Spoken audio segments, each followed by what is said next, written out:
सर्वात अगोदर सर्वांना श्री स्वामी समर्थ. अनंत कोटी ब्रह्मांड नायक राजाधिराज योगीराज अक्कलकोट निवासी सद्गुरू श्री स्वामी समर्थ महाराज की जय. कशा आहात सर्व स्वामी भक्तांनो? तुम्ही सदैव आनंदी राहा अशीच स्वामी चरणी प्रार्थना. तुमच्या सर्व चांगल्या इच्छा स्वामी पूर्ण करो आणि आजचा दिवस तुमचा आनंदात जाओ अशीच स्वामी चरणी प्रार्थना. तुम्हा सर्वांचं खूप खूप मनापासून स्वागत आहे माझ्या चॅनलमध्ये. आपण सर्वजण स्वामी भक्त आहोत आणि स्वामींची सेवा मनापासून मनोभावे स्वामींची सेवा करत असतो. आणि जे स्वामी भक्त आहेत ते स्वामी भक्त सदैव स्वामींचं नामस्मरण पारायण स्वामींचे जेवढी होईल एवढी स्वामींची सेवा करण्यात मग्न असतात. परंतु जे नवीन स्वामी भक्त आहेत आणि कधी कधी असं होत असतं की जे स्वामी भक्त आहेत ते खूप स्वामींची सेवा देखील करत असतात, परंतु त्यांचा विश्वास कधी कधी डगमगत असतो की त्यांना असं वाटत असतं की आपण एवढी सेवा करतो. आणि विश्वास कधी डगमगतो ज्यावेळेस त्यांना दुःख अडचणी येत असतात आणि ज्यावेळेस त्यांच्या आयुष्यामध्ये एवढी सेवा करून देखील त्यांच्या अडचणी दूर होत नाही, दुःख दूर होत नाही, तर त्यावेळेस अशा लोकांच्या मनामध्ये अशी गोष्ट येत असते की आपण एवढी स्वामींची भक्ती करतो, तर आपण केलेली स्वामींची भक्तीचं फळ आपल्याला नक्की भेटतं की नाही, किंवा आपण केलेली स्वामींची सेवा स्वामींपर्यंत पोहोचते की नाही. की एवढ्या जगामध्ये लाखो करोडो किंवा त्याहीही जास्त लोकांची स्वामी भक्त आहेत, तर एवढ्या लोकांमध्ये आपली सेवा स्वामींपर्यंत पोहोचत असेल का? आणि जर पोहोचत असेल तर स्वामी आपल्याला कोणते संकेत देत असतील, किंवा आपण सेवा केलेली आहे ते स्वामींना माहीत आहे का की आपण स्वामींची सेवा करत आहोत, आपण स्वामींची भक्ती करत आहोत? असे वेगवेगळे खूप प्रश्न स्वामी भक्तांच्या मनामध्ये येतात. आणि ज्यावेळेस अशा अडचणी संकटे दुःख भक्तांच्या आयुष्यामध्ये घर करतात त्यावेळेस देखील प्रत्येकाचं मन हे असंच सांगत असतं की आपण एवढी स्वामींची भक्ती करत असतो, परंतु आपल्या भक्तीचं आपल्याला फळ का मिळत नाही? तर आज मी तुम्हाला तेच सांगणार आहे की ज्यावेळेस तुम्ही स्वामींची भक्ती करता, स्वामींचं नामस्मरण करता, स्वामींची पारायण करता, किंवा स्वामींचं जेवढी होईल एवढी तुम्ही स्वामींची सेवा करत असता, परंतु स्वामी तुम्हाला काहीतरी संकेत देत असतात. म्हणजे मी तुझ्या पाठीशी आहे, किंवा तू केलेली भक्ती माझ्यापर्यंत पोहोचलेली आहे. अशा वेगवेगळ्या तुमच्या सर्व प्रश्नांची उत्तरे स्वामी काहीतरी संकेत देऊन पूर्ण करत असतात. तर कधी कधी काही लोकांना असे संकेत माहीत असतात की स्वामींनी आपल्याला हा संकेत दिलेला आहे, म्हणजे स्वामी आपल्या बरोबर आहेत. तर काही लोकांना संकेत माहीत नसतात की आपण स्वामींची सेवा केली, पण ती स्वामींची सेवा आपल्या स्वामींबरोबर किंवा आपल्या स्वामींपर्यंत पोहोचली का? असे प्रश्न जर मनामध्ये निर्माण होत असतील तर आज मी तुम्हाला तेच संकेत सांगणार आहे. जे मी तुम्हाला 5-6 स्वामी संकेत देतात आपल्या भक्तांना, आज मी तेच तुम्हाला संकेत सांगणार आहे.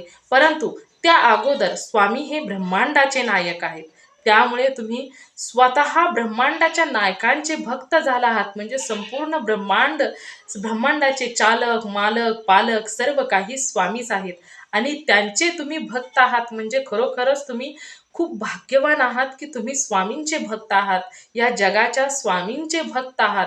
त्यामुळे जे जगाचे स्वामी आहेत त्यांचे भक्त होण्याला देखील खूप पुण्य असावं लागतं.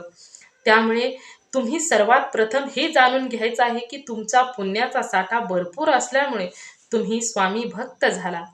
त्यामुळे तुम्ही जास्त विचार करायचा नाही, त्यांनी जन्म दिलेला आहे आणि जे काही अडचणी दुःख संकटे तुमच्यावर टाकत असतील ते देखील तेच टाकत आहेत. आणि त्यामुळे तुमच्या आयुष्यामध्ये जी संकटे दूर करणार आहेत ते देखील तेच दूर करणार आहेत.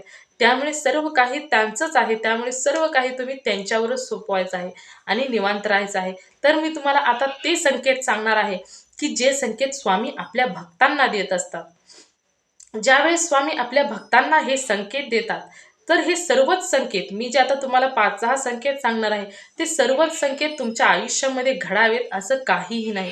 त्यापैकी एक जरी संकेत तुमच्या आयुष्यामध्ये घडत असेल तर खरोखरच तुम्ही खूप भाग्यवान आहात की स्वामी हे तुमच्याबरोबर सदैव आहेत. म्हणजे तुम्हाला यापैकी एक जरी संकेत तुमच्या आयुष्यामध्ये घडला तर तुम्ही केलेली सेवा ही स्वामींपर्यंत नक्कीच पोहोचत आहे, हे तुम्ही समजून जायचं आहे. तर मी तुम्हाला सांगते की आता स्वामींचे संकेत कोणकोणते आहेत. तर स्वामींचा पहिला संकेत आहे, जो भक्त स्वामींची सेवा करतो त्या भक्ताचे सिक्स सेन्स काम करत असतो. म्हणजे सिक्स सेन्स काम करत असतो म्हणजे त्या व्यक्तीला एखादी गोष्ट समोर घडणार आहे तर त्याच्या बरोबर ज्यावेळेस त्याच्या समोर एखादी गोष्ट घडत असते, त्याबरोबरच त्याच्या डोक्यामध्ये किंवा त्याच्या मनामध्ये तो विचार चालू झालेला असतो. त्या घटनेचं सर्व उल्लंघन त्याच्या मनामध्ये सविस्तर चाललेलं असतं, की आता हे घडणार आहे, आता हे घडणार आहे, आता हे घडणार आहे. म्हणजे त्याचा सिक्स सेन्स काम करत असतो. म्हणजे त्याला एखादी घटना समोर घडणार आहे त्या अगोदरच त्या भक्ताला समजत असतं. हा संकेत खूप महत्त्वाचा संकेत आहे, की हा संकेत जर तुमच्या आयुष्यामध्ये घडत असेल, एखादी घटना समोर घडत आहे आणि तसंच तुमच्या मनामध्ये चाललेलं आहे, तर त्याला सिक्स सेन्स म्हणजे तुमचं संपूर्ण इंद्रिय काम करत आहेत, की तुम्हाला समोर घडणाऱ्या घटनेचं सविस्तर तुमच्या मनामध्ये चाललेलं आहे. हा जर संकेत तुम्हाला मिळत असेल तर खरोखरच तुम्ही खूप भाग्यवान आहात. ज्यावेळेस स्वामी हे ब्रह्मांडाचे नायक आहेत, त्यामुळे ते सर्व शक्तिमान आहेत. आणि ज्यावेळेस तुम्ही स्वामींचं नामस्मरण करता, श्री स्वामी समर्थ ज्यावेळेस तुम्ही करता, त्यावेळेस तुमचा मेंदू, मन, संपूर्ण इंद्रिय ते ऐकत असतात. आणि त्यावेळेस तुम्हाला त्यातून एक शक्ती प्रदान झालेली असते. ज्यावेळेस तुमच्या मनामध्ये समोरच्या घटनेचं सविस्तर तुमच्या मनामध्ये चालू असतं, जर चालू होत असेल तर तुम्हाला एक शक्ती प्रदान झालेली आहे, की तुम्हाला एक शक्ती अशी मिळालेली आहे, की तुम्हाला ती शक्ती अद्भुत आहे. एखादी घटना घडताना तुमच्या मनामध्ये त्या घटनेचं सविस्तर होणं म्हणजेच ती तुम्हाला शक्ती प्रदान झालेली आहे. आणि ती शक्ती स्वामींच्या नामस्मरणाने, स्वामींच्या भक्तीने आणि स्वामींची जी तुम्ही सेवा केलेली आहे त्यामुळे ती प्रदान झालेली आहे. आता दुसरा संकेत कोणता? तर एखादा शब्द एखाद्याने बोलावा आणि पटकन तो सत्यात उतरावा. म्हणजेच त्याला देखील स्वामींची शक्तीचं म्हणजे स्वामींची सेवा केलेल्याचं त्यांना एक फळ मिळालेलं असतं. एखादी व्यक्ती असते बघा, आपल्या आयुष्यामध्ये देखील कधी कधी येऊन गेले असेल, की ते सहज बोलून जातो आणि ते पटकन सत्यात उतरत असतं. म्हणजे अशी काही लोक असतात, ते एवढी नशीबवान असतात, की त्यांना ते जन्मतः मिळालेलं असतं. म्हणजे त्यांची पूर्वजन्माची पुण्य आहे किंवा जे आताच्या जगामध्ये आत्ता त्यांनी नामस्मरण करून सेवा करून त्यांना मिळालेलं प्राप्त झालेलं हे सुख असतं, की कधी कधी आपल्या बरोबर सुद्धा कळत न कळत चुकून सुद्धा कधी कधी बघा एखादा शब्द तोंडातून निघत असतो आणि तो सत्यात उतरत असतो. म्हणजे ती देखील शक्ती प्रदान झालेली असते. ज्यावेळेस आपण स्वामींचं नामस्मरण करतो, त्यांची सेवा करतो, त्यावेळेस आपल्या जिभेला वळण पडलेलं असतं स्वामींचं नामस्मरण करण्याचं. आणि त्या जिभेला एक वेगळ्याच प्रकारची संस्कृती निर्माण झालेली असते. म्हणजे त्याला एक छान प्रकारचे संस्कार त्या जिभेवर झालेले असतात. त्यामुळे त्या जिभेतून एखादा शब्द सत्यात निघत असतो आणि त्यावेळेस त्यांच्या तोंडातून सत्यच बाहेर निघत असतं. आणि काही लोक असे असतात, की त्यांच्या तोंडातून निघालेला प्रत्येक शब्द सत्यात उतरत असतो. तर अशा लोकांनी कधीही बोलताना जास्त बोलू नये किंवा एखाद्याला दुःख होईल, एखाद्याला आपल्यामुळे त्रास होईल अशा पद्धतीचं काहीही बोलायचं नाही. अशा व्यक्तीने सदैव मोजकच बोलायचं असतं, म्हणजे जेणेकरून कोणालाही त्रास होणार नाही. तर अशा लोकांना वास्तुसिद्धी ही सदैव तथास्तु म्हणत असते. म्हणजे त्यांच्या तोंडातून शब्द निघावा आणि वास्तुसिद्धीने तथास्तु म्हणावं. म्हणजे सर्व काही तो म्हणेल तोच योग्य आहे. अशा प्रकारे देखील तुमच्यापैकी कोणाला जरी शक्ती प्रदान झाली असेल तर तुमच्यावर स्वामींची कृपा ही सदैव आहे. त्यानंतर तिसरा संकेत आहे, एखादी व्यक्ती बघा, खूप एखाद्याच्या आयुष्यामध्ये खूप दुःख असतं, संकटे असतात, अडचणी असतात, परंतु त्या व्यक्तीला झोप लागत असते. म्हणजे जरी त्याच्या आयुष्यामध्ये दुःख आहे, संकटे आहेत, अडचणी आहेत, तरी देखील तो सुखाची झोप घेत आहे. म्हणजे तुम्हाला आता मी एक उदाहरण देते. एखाद्याच्या घरामध्ये खूप पैसा पाणी आहे, खूप बंगला, गाडी किंवा त्याचं घर संपूर्ण पैसा पाण्याने भरलेलं आहे. त्याच्या आयुष्यामध्ये कधीच कशाचीही कमतरता नाही, परंतु त्याला झोप लागत नाही. झोपेच्या गोळ्या खाऊन सुद्धा त्याला सुखाची झोप लागत नाही. म्हणजेच तो सुखी नाही आणि त्याच्यावर कोणत्याही देवाची कृपा नाही. परंतु बघा कधी कधी काय होत असतं, की एखाद्याच्या घरामध्ये एवढी धनसंपत्ती असते, एवढं धनधान्याने घर भरलेलं असतं, परंतु डॉक्टरांनी असं सांगितलेलं असतं, की तुम्ही अन्न ग्रहण करू नका, म्हणजे तुम्हाला अन्न पचण्याची शक्ती नाहीये. तर हे देखील तेवढंच महत्त्वाचं आहे. आणि जर तुमच्या आयुष्यामध्ये दुःख आहेत, संकटे आहेत, अडचणी आहेत, परंतु त्या व्यक्तीला सुखाची झोप लागत आहे, म्हणजेच त्याच्या पाठीमागे स्वामींची कृपा सदैव आहे. म्हणजेच कितीही दुःख असू द्या, संकटे असू द्या, परंतु त्याच्या मनामध्ये एक सुखाची, समाधानाची झोप आहे. म्हणजे त्याला कोणत्याही प्रकारचं टेन्शन नाही. अशा लोकांच्या पाठीमागे देखील स्वामी सदैव असतात आणि स्वामी त्यांच्या बरोबर आहेत, म्हणून तर त्यांना सुखाची झोप लागत आहे. एकदा झोपलं तर ते सकाळशिवाय उठत नाहीत, म्हणजे निवांत त्यांना झोप लागत आहे. अशा लोकांच्या पाठीमागे सदैव स्वामी हे असतातच.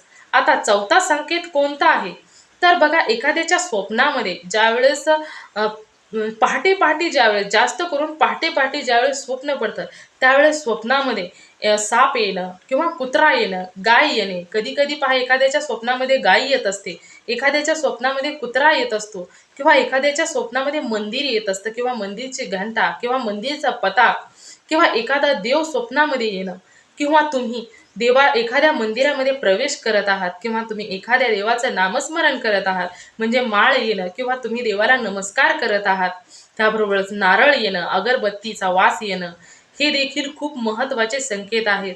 आणि ज्या व्यक्तीच्या स्वप्नामध्ये अशी स्वप्न पडतात की त्यांना त्यांच्या स्वप्नामध्ये या वस्तू दिसत असतात, किंवा देवाचा प्रसाद कोणीतरी आणून दिलेला आहे, अशा प्रकारे, किंवा तुम्हाला मंदिर एखादं दिसणं, किंवा मंदिराच्या बाहेर एखादी व्यक्ती स्वच्छता करताना दिसणं, जर तुम्हाला अशा काही वस्तू दिसत असतील स्वप्नामध्ये, तर त्या व्यक्तीच्या बरोबर स्वामी हे सदैव आहेत. म्हणजे देवपूजेसाठी जेवढं सामान लागतं, म्हणजे पूजेसाठी फुलं वगैरे, हार वगैरे, असं काहीही जर तुम्हाला दिसलं देवांच्या बाबतीतलं, तर तुम्ही समजून जायचं आहे की तुमच्या पाठीमागे स्वामींची कृपा ही सदैव आहे. म्हणजे स्वामी तुमच्या सर्वांच्या बरोबर आहेतच. हा संकेत देखील खूप महत्त्वाचा संकेत आहे. आणि ज्या व्यक्तीच्या आयुष्यामध्ये हे संकेत घडत असतात, तो व्यक्ती खरोखरच खूप नशीबवान आहे. म्हणजे स्वामी त्यांच्या बरोबर आहेत. म्हणजे स्वामींची जे भक्ती केलेली आहे, ती भक्ती स्वामींनी स्वीकारलेली आहे. हा तोच संकेत आहे की जे भक्त आहेत स्वामींचे, जे भक्ती करतात स्वामींचे, त्यांना हे संकेत मिळत असतात. की आता पुढचा संकेत आहे की जो व्यक्ती बघा एखाद्या वेळेस एखाद्यावर खूप संकट येतं, आणि त्याची तशी त्या संकटाला सामना करण्याची परिस्थिती नसताना सुद्धा तो त्या संकटाला ठामपणे विरोध करत असतो, एखाद्या संकटाला ठामपणे तोंड देत असतो, अडचणी कितीही कष्ट करून तो दूर करत असतो. तर त्याला जी शक्ती मिळालेली असते एखाद्या संकटाला तोंड देण्याची, अडचणीला तोंड देण्याची, तर ती शक्ती मिळालेली असते, ती ती त्यांच्या भक्तीमुळे, त्यांनी केलेल्या नामस्मरणामुळे, त्यांनी केलेल्या सेवेमुळे ती तेवढी ताकद मिळत असते. तर हा देखील खूप महत्त्वाचा संकेत आहे. जर कोणाच्याही आयुष्यामध्ये हा संकेत घडत असेल, म्हणजे कोणत्याही संकटाला, कोणत्याही अडचणीला तो डगमगता तोंड देत असेल, तर हा देखील देवाचाच संकेत आहे. त्यानंतरचा पुढचा संकेत जो आहे, तो एखाद्या व्यक्तीकडे बघा, एखाद्या व्यक्तीवर संकट आलं, आणि त्यानंतर तो तिथे नसताना सुद्धा, किंवा त्याच्या घरातील एखाद्या व्यक्तीवर संकट आलं आणि तो तिथे नसताना सुद्धा इतर कोणीतरी येऊन त्याला मदत करणं, ते देखील खूप महत्त्वाचा संकेत आहे. म्हणजे एखादा बघा, आपण घरी असतो आणि आपल्या घरातील जी बाहेर लोक गेलेले आहेत, जास्त करून स्त्रिया घरामध्ये असतात, आणि पुरुष ज्यावेळेस बाहेर कमवण्यासाठी जातात, किंवा बाहेर शिकण्यासाठी मुलं असतात, किंवा एखाद्या वेळेस आपण देखील, स्त्रिया देखील कधी कधी बाहेर जाताना देखील एखादं संकट असं येतं, किंवा एखादी घटना अशी घडते की त्यावेळेस आपण घरी असून सुद्धा, किंवा आपण जवळ असून सुद्धा काहीही करू शकत नाही. तर त्यावेळेस एखादा व्यक्ती आपल्यासाठी धावून येत असतो, तो दुसरा तिसरा कोणीही नसून स्वामींचा देवदूत असतो. म्हणजे आपल्या सेवेचं फळ ते असतं. म्हणजे आपण जेवढी सेवा केलेली असते, आपल्या प्रत्येक एखाद्या अडचणीला एखादा व्यक्ती धावून येत असतो, म्हणजेच तो स्वामी, स्वतः स्वामींनी पाठवलेला देवदूत असतो. म्हणजे तो आपल्यासाठी पाठवलेला असतो. आपण स्वामींची एवढी सेवा केलेली आहे, एवढं नामस्मरण केलेलं आहे, एवढी पारायण केलेली आहे, म्हणजे जेवढा वेळ मिळेल त्यातून स्वामींची सेवा केलेली आहे. तर अशा लोकांनाच असे संकेत मिळत असतात. म्हणजे स्वामींनी त्या व्यक्तीसाठी पाठवलेला तो देवदूत असतो. म्हणजे स्वतः स्वामी देखील ते लोकांना मदत करण्यासाठी आलेले असतात. त्यावेळेस आपण देवाचं नामस्मरण करत असतो, सेवा करत असतो, किंवा पारायण करत असतो, त्यावेळेस अचानक आपल्याला असं वाटत असतं की आपल्या आसपास कोणीतरी आहे, असा ज्यावेळेस भास होतो, त्यावेळेस स्वामी आपल्या बरोबर असतात. किंवा आपण देवपूजा करत असताना घरामध्ये कोणत्याही प्रकारचं वारं येत नाही, म्हणजे कोणत्याही प्रकारची हवा येत नाही, आणि अचानक आपण लावलेला धूप म्हणजे अगरबत्तीचा धूर आपल्याकडे येणं, हा देखील खूप महत्त्वाचा संकेत आहे. ज्यावेळेस ती अगरबत्तीचा धूर आपल्याकडे येतो, त्यावेळेस स्वामी आपली भक्ती प्रसन्न केल्याचं फळ, किंवा प्रसन्न केल्याचं आपल्याला काहीतरी संकेत देत असतात की तू केलेली भक्ती माझ्यापर्यंत पोहोचलेली आहे. अशा पद्धतीने स्वामी संकेत देत असतात. त्यानंतर बघा अजून एक संकेत आहे. ज्यावेळेस आपण स्वामींची भक्ती करत असतो, नामस्मरण करत असतो, त्यावेळेस आपल्याला अगोदर पाहिलेला स्वामींचा चेहरा आणि नंतर पाहिलेला स्वामींच्या चेहऱ्यामध्ये बदल दिसतो.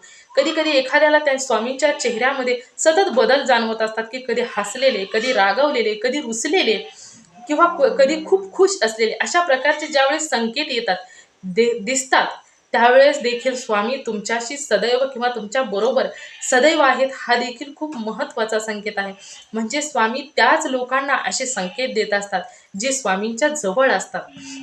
आणि तसा जर विचार केला तर स्वामी हे प्रत्येकाच्या जरी जवळ असतातच, परंतु स्वामी हे प्रत्येक भक्ताच्या जवळ सूक्ष्म स्वरूपामध्ये असतात. आणि स्वामींची सेवा करायची म्हणजे स्वामी काय असे म्हणत नाहीत की तुम्ही सर्व कामधंदा तुमचा संसारी जीवन सोडून द्या आणि फक्त स्वामींची सेवा करत राहा, असे अजिबात सुद्धा स्वामी म्हणत नाहीत. स्वामी म्हणतात की तुम्ही संसार करा, चांगला थाटामाटाचा संसार करा, परंतु त्यातून थोडासा वेळ काढा माझ्यासाठी आणि माझं नामस्मरण करा, माझी सेवा करा.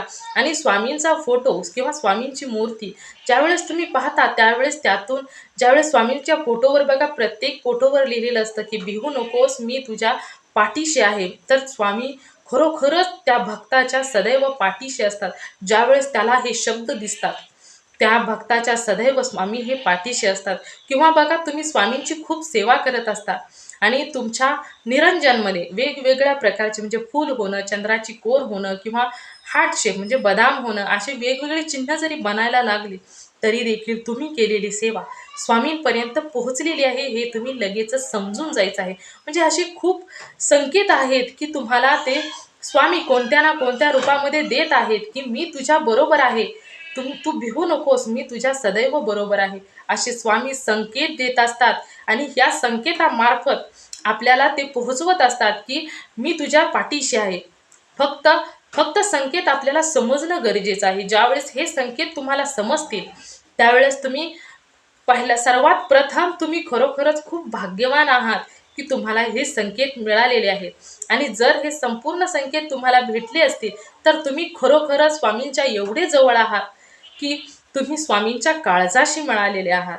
तर आणि ज्याला एखाद्याला यापैकी कोणतेही एक अर्धा संकेत किंवा एक जरी संकेत मिळाला असेल तरी देखील तुमची भक्ती स्वामींनी स्वीकार केलेली आहे. आणि त्या स्वामींची भक्ती करताना, नामस्मरण करताना जो नवीन सेवेकरी आहे त्या सेवेकऱ्यांना नामस्मरण करताना, पारायण करताना झोप येणं, खोकला येणं किंवा अशा काही अडचणी येणं, तर त्या अडचणीमध्ये देखील किंवा जांभई येणे, डोळ्यातून पाणी येणं म्हणजे मुद्दामहून आळस येणं किंवा नको नकोसं वाटणं भक्ती करताना, सेवा करताना, त्यातील एक पॉझिटिव्ह गोष्ट अशी आहे की ज्यावेळेस तुम्ही सेवा करत असताना तुम्हाला या गोष्टी तुमच्या आयुष्यामध्ये जर घडायला लागल्या किंवा तुम्ही भक्ती करत असताना जर या गोष्टी तुमच्या बरोबर घडायला लागल्या तर त्यातील पॉझिटिव्ह गोष्ट एक आहे की तुमच्यामधील जो नकारात्मकता आहे तो दूर होऊ लागलेला आहे. म्हणजेच तुम्ही भक्तीकडे, स्वामींची भक्ती करण्याकडे तुम्ही असा पुढे पुढे जात निघालेला आहे.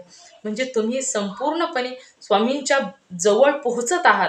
हा देखील त्यातील पॉझिटिव्ह एक कारण आहे की ज्यावेळेस तुमच्या आयुष्यामध्ये या संपूर्ण घटना घडू लागल्या असतील तर तुम्ही स्वामींच्या खरोखरच खूप जवळ गेलेले आहात. तर हे संकेत आहेत, हे खरोखरच खूप महत्त्वाचे संकेत आहेत. आणि ज्यांच्या मनामध्ये अशा वेगवेगळ्या प्रकारच्या शंका येत असतात की स्वामी आपल्याबरोबर आहेत का नाहीत, आपण केलेली स्वामींची सेवा स्वामींपर्यंत पोहोचते की नाही, किंवा आपण सेवा इथे करतो आणि स्वामींना कसं समजणार की आपण सेवा केलेली आहे, तर स्वामी हे ब्रह्मांडाचे नायक आहेत. स्वामी हे अख्खं ब्रह्मांड चालवतात. त्यामुळे स्वामींना तुम्ही केलेली सेवा सांगण्याचा किंवा तुमच्या मनामध्ये प्रश्न येण्याचा प्रश्नच उरत नाही. ज्यावेळेस तुम्ही एखादी गोष्ट करता आणि मनापासून करता आणि प्रत्येकाला माहीत असेल किंवा नसेल, आपला मन, आपला आत्मा एक ईश्वर आहे.